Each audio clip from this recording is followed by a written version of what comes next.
It's going down, baby. You know what I mean? The Lilal Network live from Hollywood. Beautiful Noize Entertainment. This is a joint that if you haven't seen the video, it's on YouTube as we speak, man. So quit tripping. Go to YouTube. Google if you need to. Beautiful Noize Entertainment. Our man is live in studio right here. Brother B.N.E is behind the camera doing his thing. No photographer in the game is tighter than our man B.N.E, right? You know what I mean? So right about now, you need to be panning over to Artis. Artis. What up, man? Artis. It's your boy Artis. Act Real to Innovate Success, man. A-R-T-I-S. Jaquan Barnett, CEO of B.N.E, man. And right here, you already know your boy Ming. First member besides myself, getting it in. Who's on this joint right now? All in vain, of course. Big Ming! Rap phenom right there. Part of the Beautiful Noize Entertainment family. Stay with the bars, man. Hey man, thank you for the privilege, bro. Appreciate you coming by, man. I appreciate you. Enjoy yourself, man. Thank you.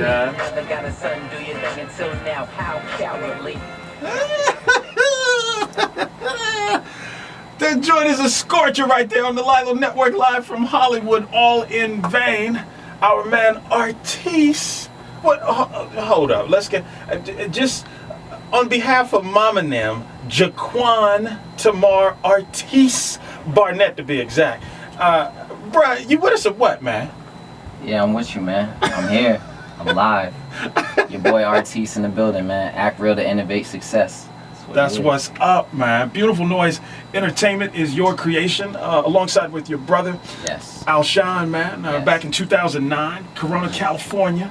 You guys decided to go full force with this aspiration of becoming both artists and business people in the game of show business, man. Exactly. Yeah.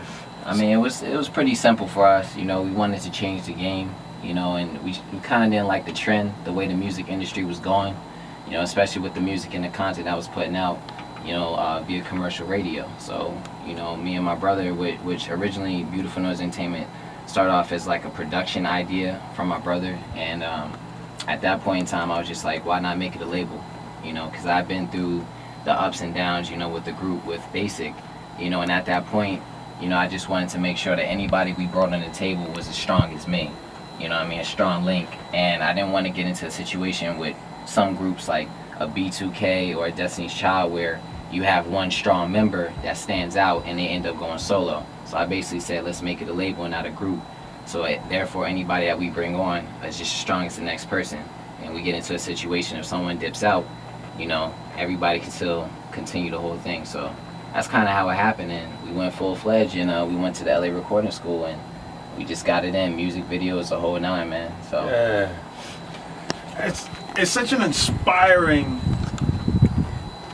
story, if you will, man, to hear of how you made the transition from studying Susquehanna University. First of all, man, is that the correct pronunciation? it's actually Susquehanna. Susquehanna. Yeah. Okay. But I mean, it was close. It's a lot of times I screwed it up the first like 2 years that I was in it. I keep it real, so Susquehanna, man, being the place where you kind of got your feet wet as one who did a little bit of everything. As an artist, you know, wrote, produced, pulled together your own clique, managed the group, everything. Yeah. I even actually built my next door neighbor is a guy by the name of Jim, and rest in peace, he passed away, but at the time he was 61 and he actually helped me construct and build a studio inside my own apartment. You know, it just was, you know, really right down the street, and we built it in 4 compartments, which I still have to this day, which we broke down and we shipped out here on the train and stuff. But you know, still, like, I had everything in-house. I managed everything. We wrote songs together, I produced tracks together, we performed, and that's when I got my first taste of, you know, the real industry, you know, but locally on a college campus. And then at that point in time, you know, once I graduated, we had got such a great response from the album that we put out, which was called Back to Basics. And you know, I just felt at that point, you know, why stop there? Even though I graduated, you know, a lot of the people that was in the group still had a couple more years left in college. But as far as me, myself, everybody wanted a solo project from me. And I was just like, man, I got to keep this going, because it would be a shame to not to let this talent go to waste. You don't even know, Artis. You don't even know. I slept outside the student union the night before the joint was released, that Back to Basics joint. You don't even know. I was like, scriptures, Wapes, DJ Novocaine. I was all over it, man. You don't even. So to have you in the studio right now this is my Elvis moment. Quit tripping. Yeah, man. I'm blessed to be here. Real talk. Seriously. Thank you for having me. This is MJ and the Jackson 5 type off the charts right here. To just be looking at you, it's like, is dude really in the studio? You know what I mean? So, but man, real talk, right? When you look at what you were able to accomplish during your time in school, right? How valuable for up and coming artists, cats who want to do what you're doing now, right? Because you went to school, graduated, right? Took your degree, took some time, and was like, okay, what am I gonna do now? Will I go into this music thing full time, or what?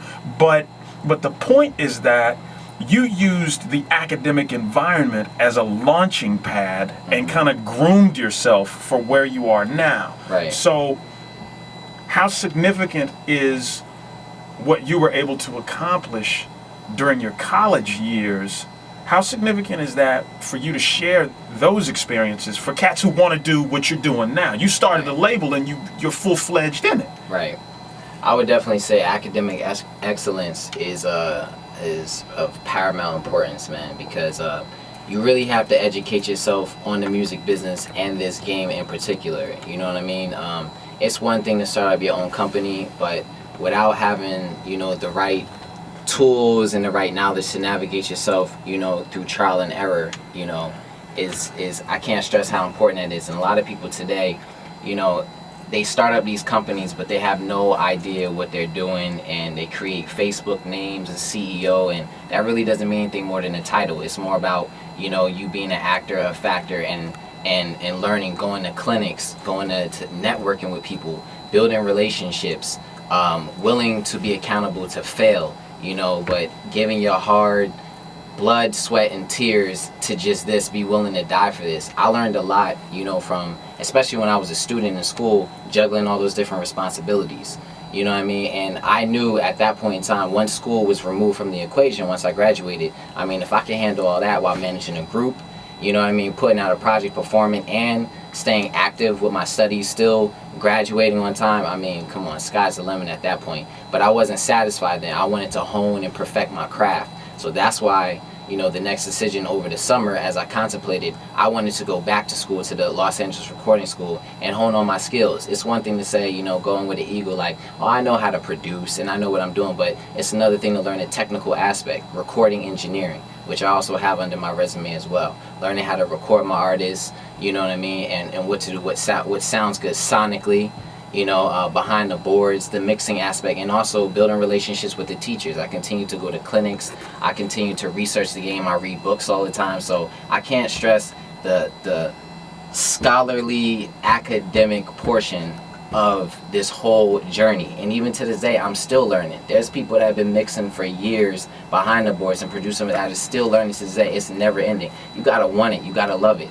And I can't see myself doing anything else but this. So, that's kind of how I would say it's pretty much working with me. The formula's good.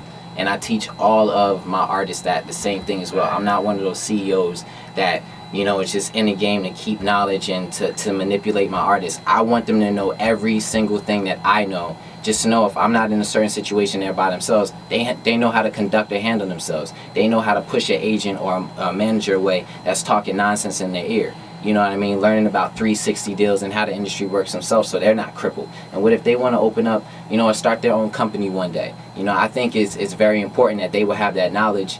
And, once I'm gone and I perish, I'm not going to be able to take that with me, so I'd rather just leave it for them. You know what I mean? And that's kind of how I am. I'm a giver. I'm very generous, and I have no problem doing that. But definitely educate yourself, hone and perfect your skill, your craft, whether you're going to be a producer or a rapper. Don't look for a shortcut, because shortcuts lead to short-term success. You know what I mean? They will never end up, like, you'll never end up lasting in this game. It'll never be a period of longevity. So quality versus quantity, that's what it's about. On the Lilal Network, live from Hollywood, Jaquan Barnett, two-sport athlete in the game, you know what I'm saying? CEO and an artist, Beautiful Noize Entertainment. Say, bro, May 11th, 2008, you took that political science degree, you know, thought about going to law school, right, and all that.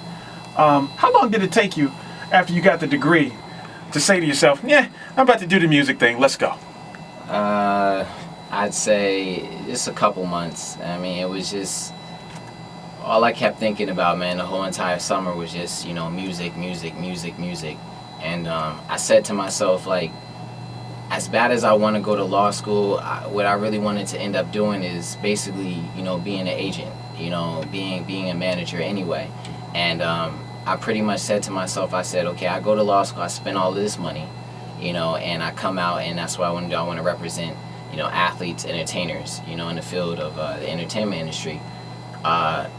Do I really need to do that? Do I really need to spend all this money? Like, if I'm going to go into music, do I really need to be a lawyer to do so? Or could I just study the game myself, you know, and learn that way? And that was pretty much the decision that I came to. I was just like, no, I can go back to school, you know, to the LA Recording School, and I could also read books on the side, you know, and learn about the game, and then just go out there and just be willing to fail and succeed at the same time. So I would say it was a couple months, but I was just very passionate about really being an artist and a producer at the same time. And I felt like another 3 years plus taking the bar, and then to go back and start just trying to manage, I didn't think I would be too happy, you know, doing that. So, I mean, I know my mom and my dad would have liked me to continue on and, you know, do so. But I looked at it like, man, at the end of the day, I can always go back to law school, like, after I'm done with this whole entire journey. So I just say, you know, why not go for music where my true passion is, you know, right now. So yeah, my brother Barnett in the building with us on the Lilal Network, live from Hollywood. It's on and popping up in here, bruh. He was born September 26, 1986, and the world has never been the same since. Huh?